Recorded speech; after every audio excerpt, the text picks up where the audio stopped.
नमस्कार, ABC channel में आपका स्वागत है। मैं हूं सचिन श्रीवास्तव और आप मेरे साथ देखेंगे आजमगढ़ से जुड़ी खबरें।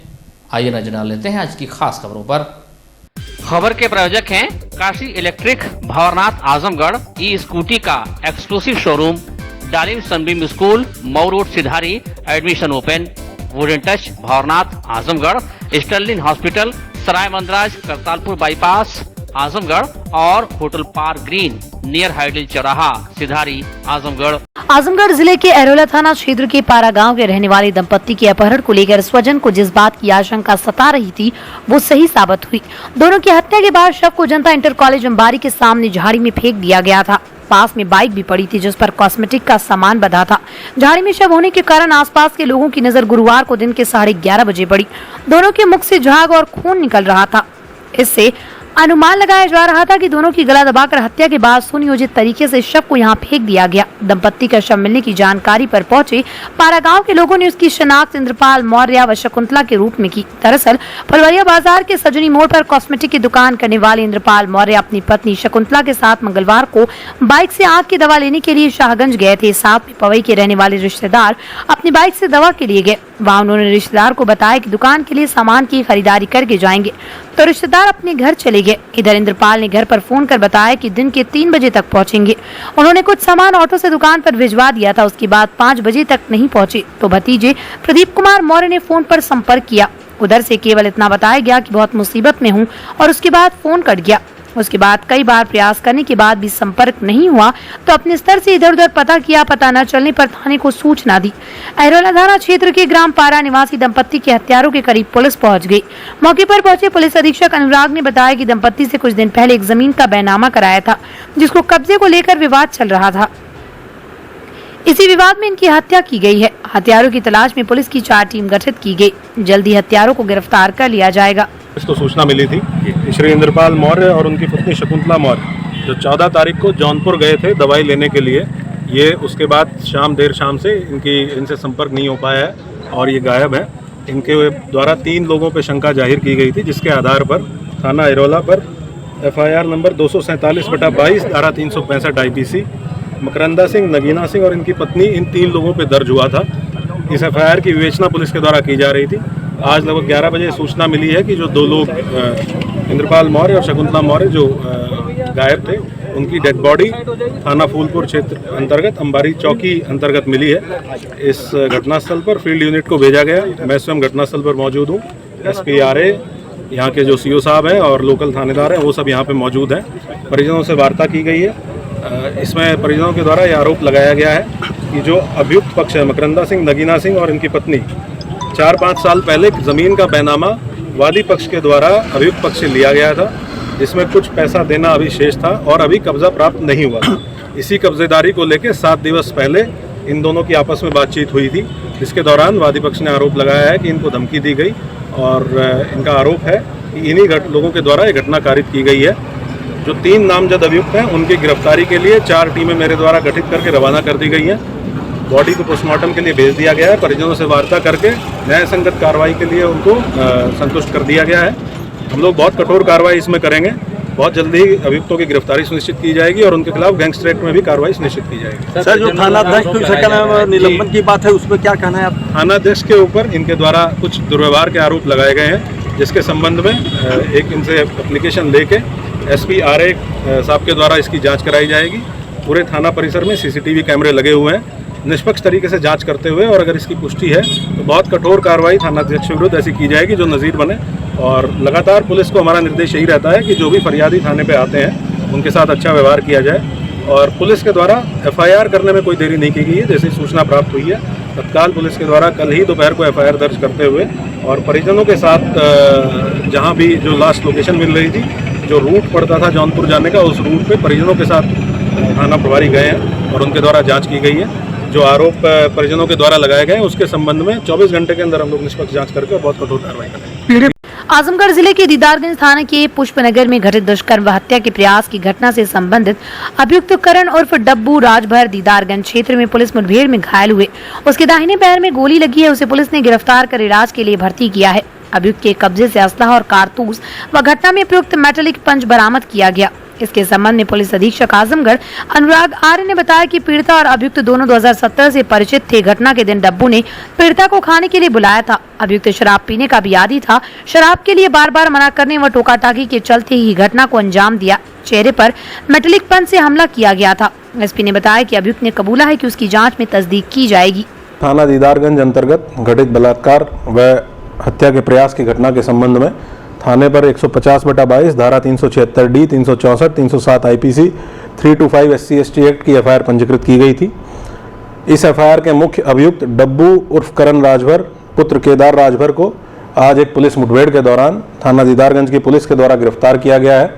इस दौरान इसको दाहिने पैर में गोली लगी है। इसके पास से एक तमंचा 315 बोर, जो पीड़िता है उसका मोबाइल, इसका खुद का मोबाइल और एक मेटेलिक पंच जो इसने घटना में इस्तेमाल किया था और एक मोटरसाइकिल ये बरामद हुआ है। 3 खोखा कारतूस और एक जिंदा कारतूस भी इसके पास से बरामद हुआ है। इसको उपचार के लिए हॉस्पिटल भेजा गया है। घटना के संबंध में प्राथमिक पूछताछ में इसने ये बताया कि वर्ष 2017 से पीड़िता से ये परिचित था। फ़ोन पे इसकी बातचीत होती थी। घटना वाले दिन खाना मंगाने के बहाने इसने पीड़िता को बुलवाया था। ये अभियुक्त जो है शराब पीने का आदी है, जिससे पीड़िता काफ़ी परेशान थी और इसमें रोक टोक की जाती थी। अभियुक्त के अनुसार इसी कारण से उसने ये घटना कारित की और घटना कारित करने के दौरान उसने मेटेलिक पंच से पीड़िता के चेहरे पर वार किया, जिसकी वजह से उसको चेहरे पे इंजरीज आई हैं। जो अभियुक्त ने ये बातें बताई हैं पूछताछ के दौरान, इनको विवेचना के दौरान तस्दीक किया जाएगा। और भी जो लोग घटना में शामिल हैं, एक अज्ञात व्यक्ति जो FIR में नामजद था, उसके बारे में भी पुलिस के द्वारा विवेचना की जा रही है। आगे विवेचना करते हुए जो भी इसमें लोग घटना में शामिल होंगे, विवेचना के दौरान जो भी पाए जाएंगे, कठोर कार्रवाई उनके विरुद्ध पुलिस के द्वारा की जाएगी। पिछले 2 सप्ताह से जुमे की नमाज के बाद प्रदेश के कई जिलों में हुई हिंसक झड़प के बाद जिले में जुमे की नमाज को लेकर प्रशासन अलर्ट है। आजमगढ़ में पुलिस ने शांति व्यवस्था को अपनी तैयारी पूरी कर लेने का दावा किया गया। अपर पुलिस अधीक्षक नगर शैलेंद्र लाल ने बताया कि सभी क्षेत्रों में प्रॉपर फोर्स का डिप्लॉयमेंट कर दिया गया। पूरे जनपद को सेक्टर में बांटा गया है। सभी पुलिस अधिकारियों व कर्मियों को उनकी जिम्मेदारी दी गई। संवेदनशील स्थानों के साथ घनी आबादी के क्षेत्रों में पैरामिलिट्री फोर्स के साथ रूट मार्च किया जा रहा है। पर्याप्त संख्या में पुलिस व पैरामिलिट्री फोर्स यहां पर मौजूद है। 10 कंपनी और पैरामिलिट्री फोर्स आनी है। एरिया डोमिनेशन किया जा रहा है। शांति व्यवस्था के मद्देनजर सभी धर्म गुरुओं के साथ बैठक कर ली गई है। 1-to-1 के साथ संपर्क में है। थानों में पीस कमेटी की बैठक आयोजित की गई। इसके अलावा ड्रोन से संवेदनशील इलाकों की निगरानी की जा रही है। घरों के ऊपर या अन्य स्थानों पर अनडिजायरेबल मटेरियल जहां पड़ा है उसको हटाया जा रहा है। प्रॉपर डिप्लॉयमेंट सभी संवेदनशील स्थानों पे किया गया है। सेक्टर वाइज पूरे जनपद को डिवाइड करके पुलिस अधिकारी और मजिस्ट्रेट यहाँ पे तैनात किए गए हैं। एरिया डोमिनेशन की कार्रवाई लगातार की जा रही है। सुबह और शाम पेट्रोलिंग की जा रही है। हमारे पास सेंट्रल फोर्सेस भी हमारे पास मौजूद है। तकरीबन 5800 आदमी हमारे पास वर्तमान में है और 10 कंपनी और आना बाकी है। इसके अलावा संवाद स्थापित करने के लिए सभी धर्म गुरुओं से वार्ता हो चुकी है। सबसे लगातार 1-to-1 संपर्क में है। इसके अलावा पीस कमेटी हमारी बैठकें हो चुकी हैं। ड्रोन से हमारे अलग अलग स्थानों पे नज़र रखी जा रही है और चिन्हित किया जा रहा है कि कहाँ कहाँ अगर कोई अनडिजायरेबल मटेरियल पड़ा है उसको हटवाया जा रहा है। हम लोग पूरा प्रयास कर रहे हैं कि शांति व्यवस्था बनी रहे, किसी तरह की कोई अप्रिय स्थिति उत्पन्न ना होने पाए। सर, ड्रोन से भी निगरानी की जा रही है? जी हाँ, ड्रोन से भी निगरानी की जा रही है और हम लोग चिन्हित कर रहे हैं, ऊंचे स्थानों पे चिन्हित कर रहे हैं, अपनी ड्यूटी के लिए भी चिन्हित कर रहे हैं और अनडिजायरेबल मटेरियल अगर कहीं पड़ा हुआ तो उसको हटवाया जा रहा है। हाँ, कुछ स्थानों पे मिले हैं, पुलिस के द्वारा वो सभी जगह से हटवा दिया गया। राष्ट्रीय विधिक सेवा प्राधिकरण, सर्वोच्च न्यायालय नई दिल्ली तथा उच्च न्यायालय इलाहाबाद के निर्देशों पर उत्तर प्रदेश राज्य विधिक सेवा प्राधिकरण लखनऊ व जनपद न्यायाधीश अध्यक्ष जिला विधिक सेवा प्राधिकरण आजमगढ़ के निर्देशानुसार 3 जुलाई 2022 को आयोजित होने वाली आर्बिट्रेशन वादों के निस्तारण हेतु विशेष लोक अदालत को सफल बनाने के लिए जनपद न्यायाधीश जितेंद्र कुमार सिंह की अध्यक्षता में जनपद न्यायाधीश के विश्राम कक्ष में आर्बिट्रेशन वादों के निस्तारण हेतु समस्त बीमा कंपनियों की शाखा प्रबंधक व कंपनियों के अधिवक्तागण के साथ बैठक का आयोजन किया गया। जनपद न्यायाधीश ने प्रेस वार्ता कर मीडिया को बताया कि उक्त विशेष लोक अदालत में ऐसे सभी मामले जो आर्बिट्रेशन वादों से संबंधित मामले हैं और जनपद न्यायाधीश के न्यायालय तथा अन्य अपर जिला जज के न्यायालयों में लंबित हैं, सुलह समझौते के आधार पर निस्तारित किए जाएंगे। इस संदर्भ में समस्त संबंधित न्यायालयों द्वारा पक्षकारों को नोटिस जारी किए जा रहे हैं। वादकारियों को आगामी आर्बिट्रेशन वादों का विशेष लोक अदालत में सुलह समझौता के माध्यम से निस्तारित होने वाले वादों के बारे में जागरूक करें तथा 3 जुलाई 2022 को आयोजित होने वाली विशेष लोक अदालत में उपस्थित होकर उक्त कार्यक्रम का लाभ उठा सकते हैं। उन्होंने बताया कि आगामी 13 अगस्त को मेगा लोक अदालत का भी आयोजन किया गया, जिसमें दीवानी और फौजदारी के मामले आपसी सुलह समझौते के आधार पर निस्तारित किए जाएंगे। कि जो लॉ के जो इनोवेटिव मेजर्स हैं, कानून के क्षेत्र में जो नए परिवर्तन हो रहे हैं, मुकदमों को त्वरित गति से कैसे निस्तारित किया जाए और उसके निस्तारण की क्या प्रक्रिया अपनाई जा रही है, इस प्रक्रिया से जनता जनार्दन को अवगत कराया जाए आपके माध्यम से।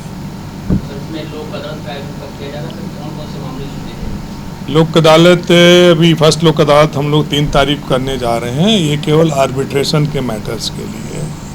हम आर्बिट्रेशन के बारे में आप लोगों को बता चुके हैं कि कुछ फाइनेंस के मामले ऐसे हैं जैसे कि हायर परचेज के मामले हैं, कोई नेशनल हाईवेज के भी मामले हैं, जहाँ पर कि ये तय हो जाता है एग्रीमेंट में ही कि अगर पक्षकारों के बीच में कोई विवाद होता है तो एक थर्ड पर्सन सुनवाई करेगा और जो माने कहेगा हम उसको मानेंगे।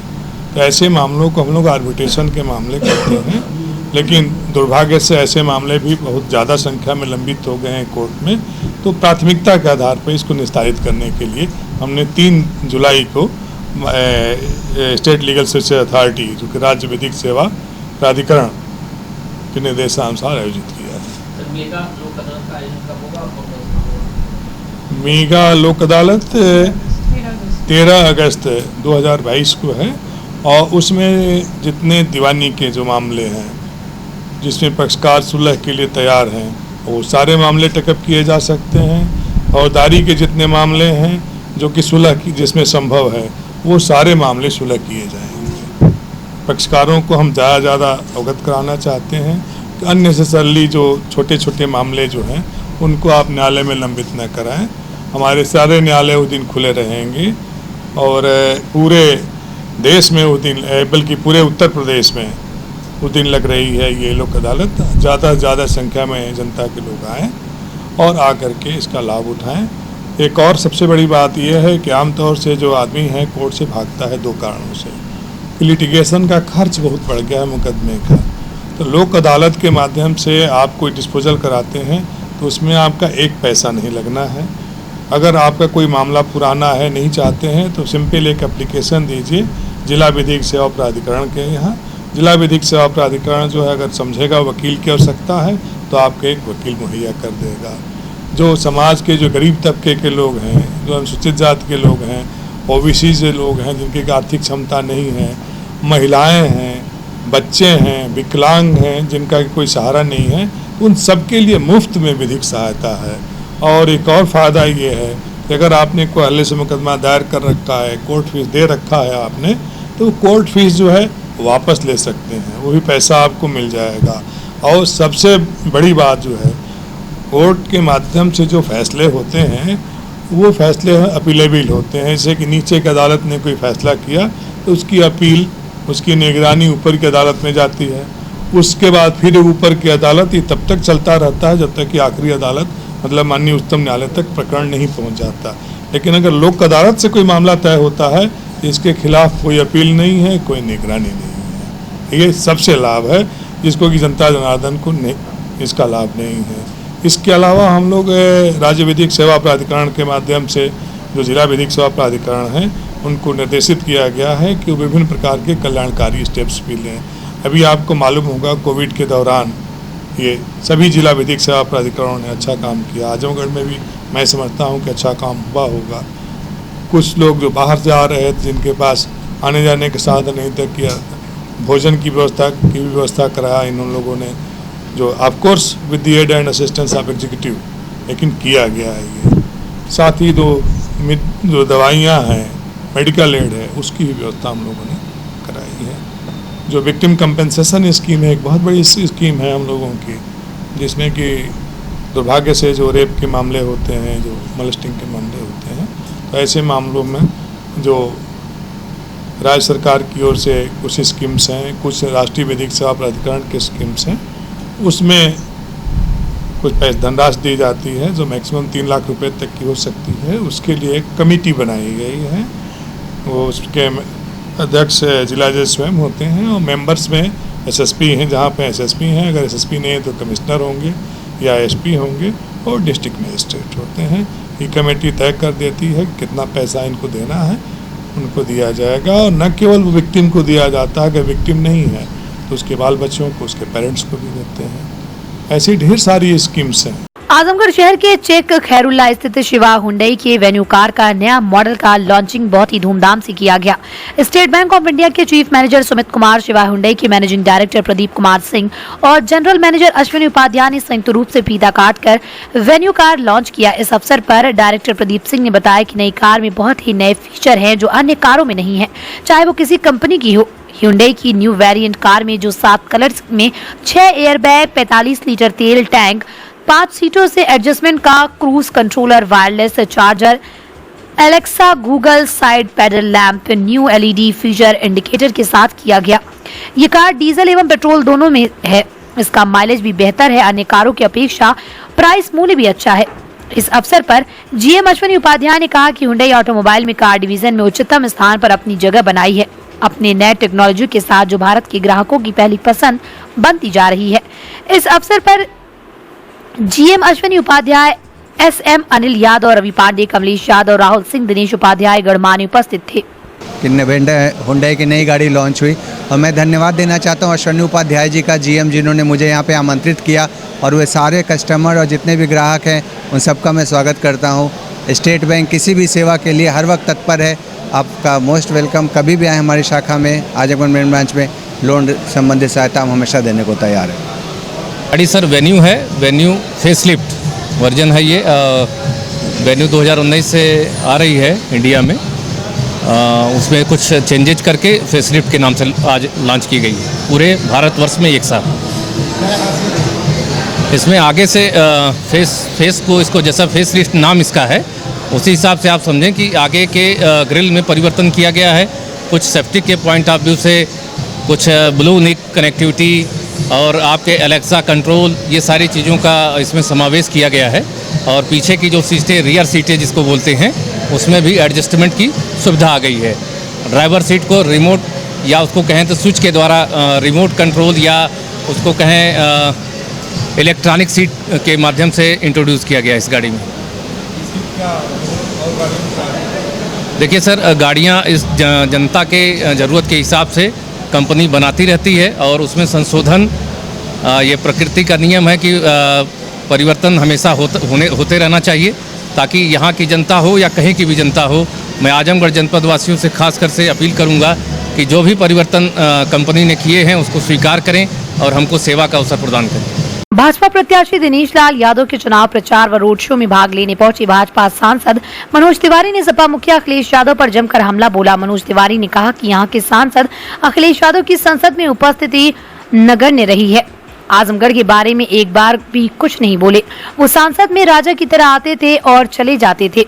भाजपा को कलाकारों की पार्टी बताने पर मनोज तिवारी ने कहा कि ये प्रोफेसर रामगोपाल यादव जैसे नेता के मुख से कैसे निकल गया। ऐसा बोलने वाले रामगोपाल यादव अपने मूल के भगवान कृष्ण कन्हैया का अनादर कर रहे हैं और आज आजमगढ़ अपने दुर्भाग्य को हटाने के लिए तैयार हो रहा है। पार्टी के जिला कार्यालय पर पहुंचे भाजपा सांसद व अभिनेता मनोज तिवारी ने कहा कि आजमगढ़ के सांसद जिनके भागने के कारण चुनाव हो रहा है। मनोज तिवारी ने कहा कि जब से अखिलेश यादव आजमगढ़ के सांसद बने हैं तब से उन्होंने एक भी प्रश्न आजमगढ़ से संबंधित किया ही नहीं। संसद में उपस्थिति की स्थिति ये थी कि वो राजा की तरह आते और राजा की तरह जाते हैं, जैसे वो संसद पे एहसान करते हों।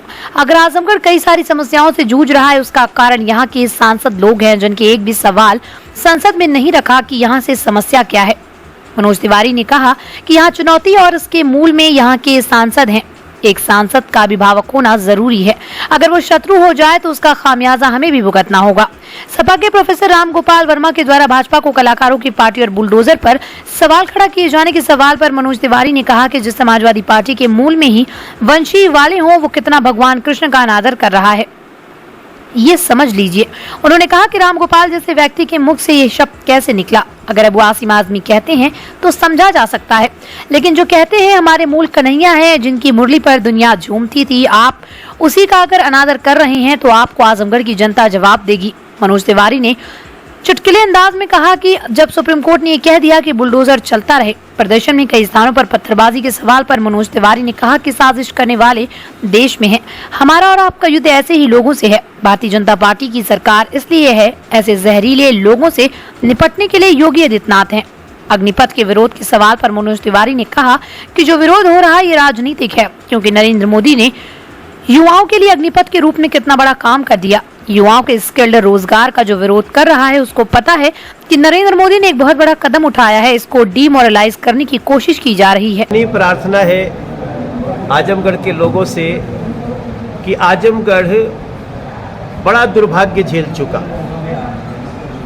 जब आज मैं एक संसद के सदस्य के रूप में, जो आजमगढ़ के पहले सांसद रह चुके हैं, जिनके भागने के कारण ये चुनाव आया है,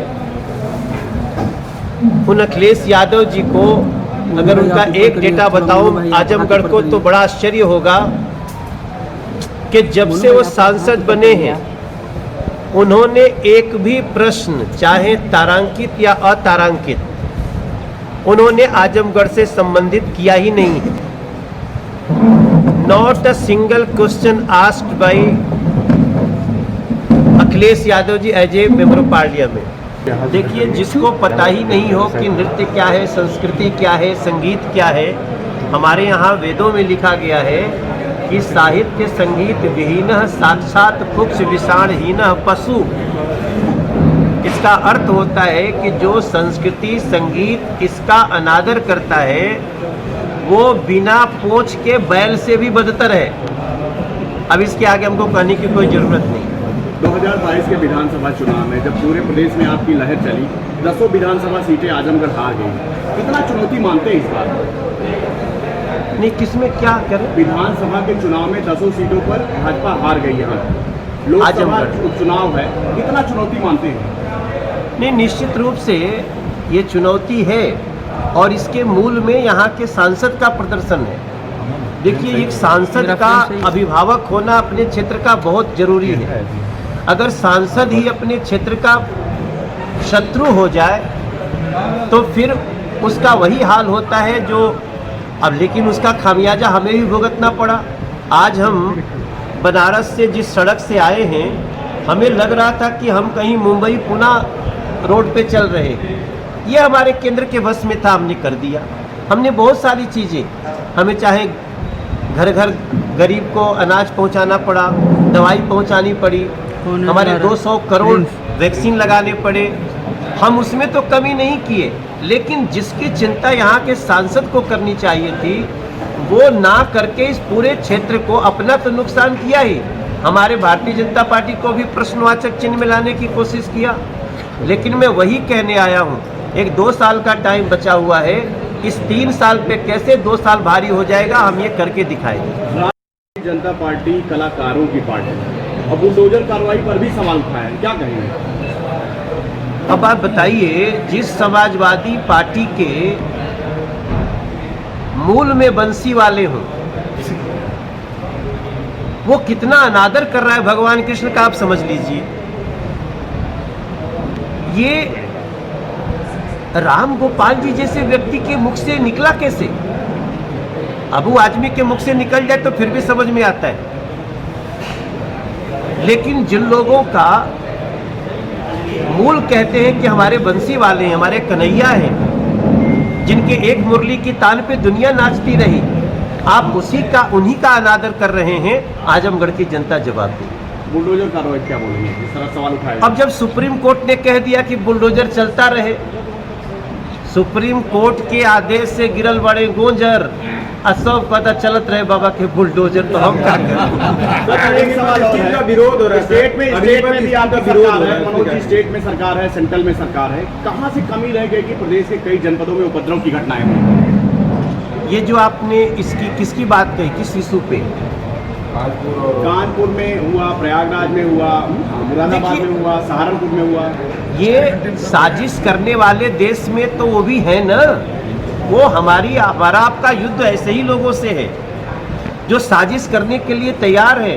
उसके तार बाहर से भी जुड़ गए, अब तो हमको बताना नहीं है, लेकिन ऐसे ही शक्तियों को सजा देने के लिए भारतीय जनता पार्टी है और आप विश्वास रखें, ऐसे सारे जहरीले लोगों को उनका इलाज करना हमारे योगी आदित्यनाथ जी को आता है। आजमगढ़ लोकसभा उपनिर्वाचन के दृष्टिगत जिलाधिकारी विशाल भारद्वाज एवं पुलिस अधीक्षक अनुराग आर्य द्वारा गुरुवार को विधानसभा सगड़ी एवं गोपालपुर क्षेत्र के अंतर्गत कानून व्यवस्था की तैयारियों की समीक्षा बैठक की गई।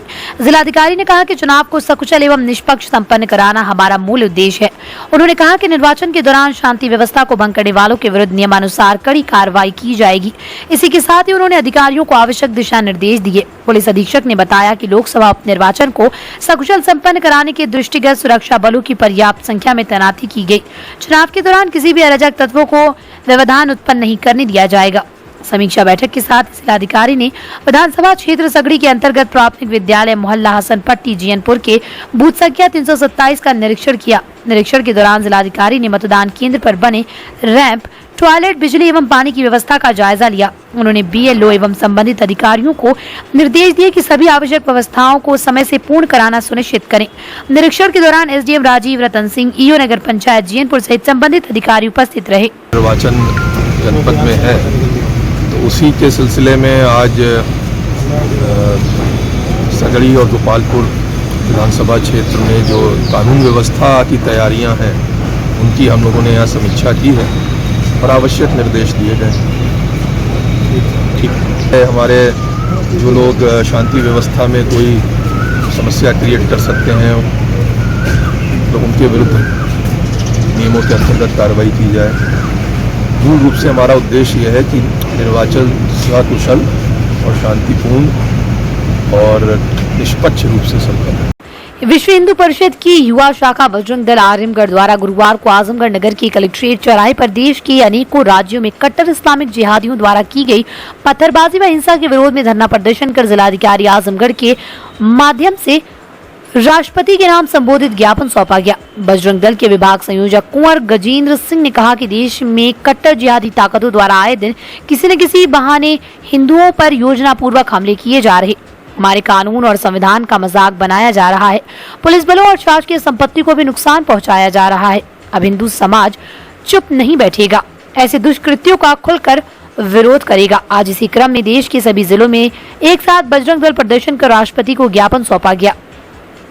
कलेक्ट्रेट चौराहे पर कार्यकर्ताओं ने इस्लामिक कट्टरपंथी विचारधारा के विरोध में जमकर नारेबाजी की। इसके उपरांत जिलाधिकारी आजमगढ़ को ज्ञापन सौंपा। बजरंग दल ने ज्ञापन में महामहिम राष्ट्रपति से मांग की कि जिन मस्जिद मदरसों में भीड़ ने निकलकर पत्थरबाजी की उन सभी को चिन्हित कर NIA से जांच कराई जाए और जहरीले भाषण देने वाले मुल्ला मौलवियों व नेताओं पर कठोर कार्रवाई की जाए।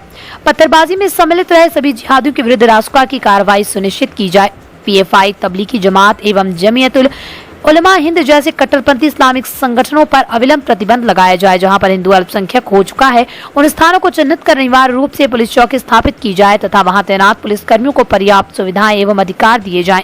समूचे कार्यक्रम का नेतृत्व बजरंग दल आजमगढ़ के जिला संयोजक शशांक तिवारी ने किया। इस अवसर पर विहिप के विभाग अध्यक्ष अशोक अग्रवाल, कार्य अध्यक्ष प्रभुनाथ सिंह, पप्पू, आशीष गोयल, गौरव रघुवंशी, राजन गुप्ता, गिरिराज सिंगल, पारिजात बननवाल, सिद्धार्थ राम सिंह, आशीष गुप्ता, राज बहादुर सिंह, विपिन पालीवाल समेत बड़ी संख्या में कार्यकर्ता उपस्थित रहे। लोग को जानकारी है कि श्री राम नवमी के दिन से ही हमारे जो हिंदू यात्राएं निकलती हैं उस पे जो इस्लामिक कट्टर जिहादी हैं उनके द्वारा हमला किया जा रहा है और हर दिन कोई ना कोई बहाना बनाकर हमारे जो आस्था के केंद्र हैं उनको तोड़ा जा रहा है, पत्थरबाजी की जा रही है, आगजनी की जा रही है और जो शासन की संपत्ति है उनको नुकसान पहुंचाया जा रहा है। तो इसी को देखते हुए इन सब गतिविधियों को देखकर हमारा जो हिंदू भाई है वो आक्रोशित है और महामहिम से ये मांग कर रहे हैं कि इस तरीके की जो हरकत कर रहे हैं उनके ऊपर कड़ी से कड़ी कार्रवाई हो और उनको कड़ी से कड़ी सजा दी जाए। जैसा कि एक बहाना इन लोग को और मिल गया कि नुपुर शर्मा जी हमारी बहन, उन्होंने एक बयान दिया और वो बयान जो उनके किताब में लिखा है उसी को उन्होंने बोला, जो कि जाकिर नाइक भी उस बयान को बोलते हैं लेकिन उस पर उनका कोई विरोध नहीं होता। हमारी बहन ने उस बात को बोल दिया तो उसका बहाना बनाकर, वो मुद्दा बनाकर उसको हर जगह पे आगजनी, हर शुक्रवार को ये नमाज पढ़ने के बाद पत्थरबाजी और आगजनी इस तरीके की हरकत कर रहे हैं। और जो भी इस तरीके की हरकत करते हैं उन्हें कड़ी से कड़ी सजा दी जाए और हमारे पूरे देश में जो है शांति व्यवस्था बनी रहे। इसी को देखते हुए बजरंग दल द्वारा महामहिम को यहाँ के जिला अधिकारी के द्वारा एक ज्ञापन दिया गया है और इन ज्ञापन में यही सब मांग है कि हमारे देश की जो शांति व्यवस्था है वो बनी रहे।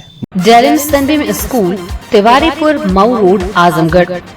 Admission open for new session, play group to class 9। Special features: smart class available, science, computer lab and library, indoor and outdoor sports facilities, experienced teachers, monitoring with CCTV camera, transport facility. Give your child a quality education. Dalim Sunbeam School, Tiwaripur, Mau Road, Azamgarh. Wooden Touch Bhanwarnath Azamgarh, a complete hardware store. हमारे यहाँ branded plywood, flush door, designer door, PVC door, formica, fancy hardware, kitchen की chimney एवं modular kitchen की exclusive range उपलब्ध। अपने आशियाने में लगाइए 4 चांद, पहुंचिए Wooden Touch Bhanwarnath Azamgarh. Hotel Park Green, hydel चौराहा, सिधारी, आजमगढ़। स्वच्छ और आरामदायक AC and non AC rooms, 24 hour room service, north Indian, south Indian, Chinese, Italian, veg and non veg लजीज और जायकेदार व्यंजन उचित रेट पर उपलब्ध। शादी, विवाह, engagement, marriage anniversary, birthday party के लिए लार्ज बैंक्वेट हॉल, मीटिंग और सेमिनार के लिए कॉन्फ्रेंस हॉल। आपकी खुशियों में लगाए 4 चांद। होटल पार्क ग्रीन, हाइडल चौराहा, सिधारी, आजमगढ़। काशी गोमती ग्रामीण निधि लिमिटेड की नई सौगात। Kashi electric, Shri Gandhi Gurukul inter college Bhanwarnath के सामने इलेक्ट्रिक स्कूटी का भव्य शोरूम। पेट्रोल का खर्चा जाइए भूल, तय करिए कम बजट में पोल्यूशन फ्री लंबा सफर। देश में इलेक्ट्रिक स्कूटी की सबसे अनुभवी कंपनी हरियाणा की विनिंग फ्यूल्स मोबिलिटी की स्कूटी में मिलेगा आपको लो speed, high speed scooty, super comfort, sustainable seat के साथ अच्छी लाइटिंग फीचर्स। सुनहरा अवसर, खरीदें ये स्कूटी और पाएं निश्चित उपहार। ई स्कूटी की अपार सफलता के बाद जल्द आ रहा है electric bike. Sterling hospital, Sarai Mandraj, Kartarpur bypass, Azamgarh.